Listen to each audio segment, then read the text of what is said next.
বাংলা সিনেমার box office যার হাতের মুঠোয় সেই মেগাস্টার দেব কি এবার পা রাখতে চলেছেন বলিউড এবং সাউথের ইন্ডাস্ট্রিতে। টলিউডের গণ্ডি পেরিয়ে সর্বভারতীয় স্তরে তার রাজত্ব শুরু হওয়ার গুঞ্জন এখন তুঙ্গে। একটা সময় দেব নিজেই বলেছিলেন ছোট রাজ্যের রাজা হয়ে থাকতেই সে বেশি পছন্দ করে, কিন্তু এখন খেলার নিয়ম বদলেছে। তাই সাম্প্রতিক সিনেমা বাঘা যতীন শুধু বাংলায় নয়, হিন্দিতেও মুক্তি পেয়েছে, যা তার প্যান ইন্ডিয়া যাত্রার স্পষ্ট ইঙ্গিত দিচ্ছে। তার ফিটনেস এবং অ্যাকশন হিরো ইমেজ নিয়ে নতুন করে কিছু বলার নেই। খালি গায়ে তার মাস্কুলার বডি সাউথ বা বলিউডের যে কোনো পরিচালকের চোখে পড়লে তাকে যে কেউ এক কথায় লুফে নেবে।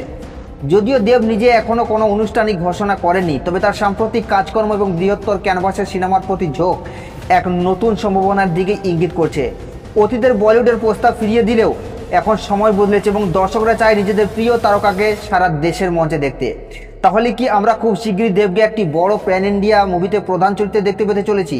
উত্তরটা হয়তো সময় দেবে, তবে একটা কথা বলা যায়, যেদিন এই ঘোষণা হবে সেদিন শুধুমাত্র বাংলায় নয়, কাঁপবে গোটা ভারত। মেগাস্টার দেবের এই নতুন ইনিংসের জন্য অধীর আগ্রহে অপেক্ষা করছে তার অগণিত ভক্ত।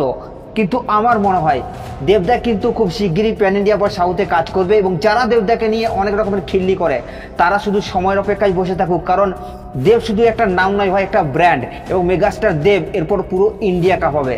তো আপনাদের কি মতামত আপনারা নিচের কমেন্টে অবশ্যই জানাবেন, আর সাবস্ক্রাইব করে দাও নেক্সট ভিডিওর জন্য।